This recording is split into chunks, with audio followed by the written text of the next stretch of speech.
안녕하세요. 크리스천 영상학교 운영하는 신목사입니다. 오늘은 천국은 영적 기도가 아니라 싸워 이기는 자들이 가는 곳이다 라는 제목을 한번 생각해 보겠습니다. 한국교회에서 가르치는 구원과는 누워서 떡 먹는 느낌이죠. 3분짜리 영적 기도를 마치고 주일 성수하는 이들에게 구원이 완성되었음을 선포하고, 앞으로 그딴 문제에 대한 걱정 따위는 계획에나 주고 이 땅에서의 축복과 성공에 신앙의 열정을 쏟아부으라고 소리 지르고 있죠. 그랬으면 정말 좋겠습니다. 그러나 목사들이 떠들어댄다고 구원을 받는 게 아니라 성경에 기록된 하나님의 잣대가 아닌가요? 물론 그들도 명성이 자자한 신학자의 예정론을 들이대면서 한 번 얻은 구원은 절대로 빼앗기지 않는다고 말하고 있긴 해요. 그러나 문제는 그들의 주장에 도전하고 충돌하는 말씀들이 성경에 널려 있다는 것입니다. 이에 대한 그들의 반응은 기이하기 짝이 없죠. 마치 없는 말씀처럼 여기며 덮어두거나 소교에 경읽는 식으로 무슨 말을 하더라도 자신들이 전가의 보도처럼 여기는 성경 구절로 물타기를 하고 있죠. 그래서 오늘은 그 얘기를 좀 하고 싶습니다. 세례 요한의 때로부터 지금까지 천국은 침노를 당하나니 침노하는 자는 빼앗느니라. 마태복음 11장 12절 말씀입니다. 당신은 지금까지 교회 마당을 밟으면서 위의 구절에 대한 설교를 결코 들어본 적이 없겠죠.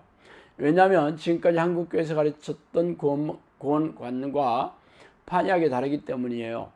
여기서 침노를 당하다는 헬라어는 피아제타이라는 단어인데 무력으로 빼앗다는 뜻입니다. 즉 이 말을 직역하면 천국은 무력으로 강탈하는 자들만이 들어가는 곳이라는 뜻이죠. 그게 사실이라면 한국교회에서 가르치는 3분짜리 영적기도와 주일 성수가 맞아떨어질 리가 없겠죠. 한국교회는 믿음으로 가는 곳이라며 믿는다고 신앙 고백을 하면 구원받았다고 박수 쳐주는 곳이게 말이죠.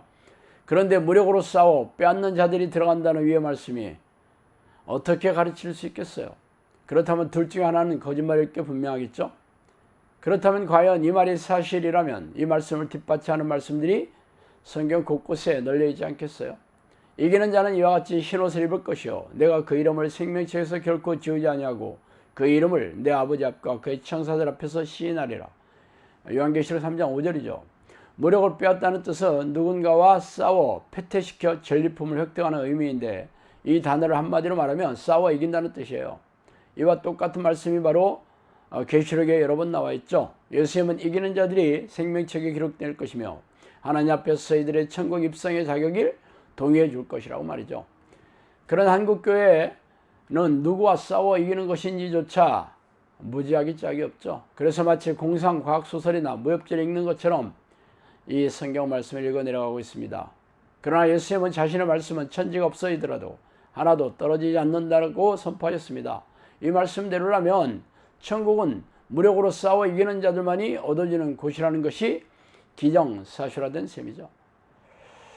물론 그의 선택은 당신의 차례입니다. 그동안 교회에서 들어왔던 손쉬운 믿음을 선택하든지 아니면 싸워 이기는 자가 천국에 들어간다는 말씀을 선택하든지 말이죠.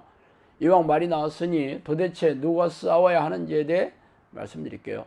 선악을 알게 하는 나무 열매는 먹지 말라. 내가 먹는 날에 만들이 죽으리라 하시니라. 창세기 2장 17절이죠. 죄의 삭은 사망이요. 로마서 6장 23절입니다. 성경은 아담의 범죄로 세상에 죄가 들어왔다고 밝히고 있습니다. 그래서 아담의 후예인 모든 인류에게 사망이 온 거죠. 죄의 삭은 사망이란 말에서 삭은 헬라어로 옵소니아라는 말인데 노동의 대가로 주어지는 임금을 말해요. 즉 죄의 대가로 죽음이 왔다는 셈이죠. 성령께서는 이 말에 대해 구체적으로 죄가 쌓고 쌓이는 게 사망이라고 말씀하셨습니다. 그렇다면 사망이 어떤 통로를 통해서 옵니까? 대부분의 사람들은 늙어 면역력이 약해지면 성인병을 비롯한 각종 고질병을 앓다가 사망하게 되죠. 그렇다면 죄를 깨닫고 회개하여 죄와 싸워 이기는 삶을 살아야 하지 않겠어요? 문제는 그게 전부가 아닙니다.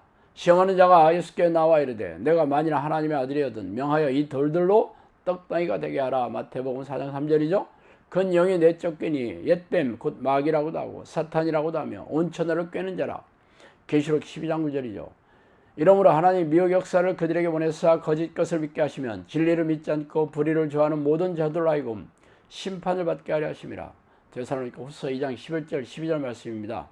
사탄의 또 다른 이름이 바로 시험하는 자이고 모든 사람을 꿰는, 즉 죄의 덫을 놓고 유혹하는 자이며 미혹하는, 속이는 자들이에요.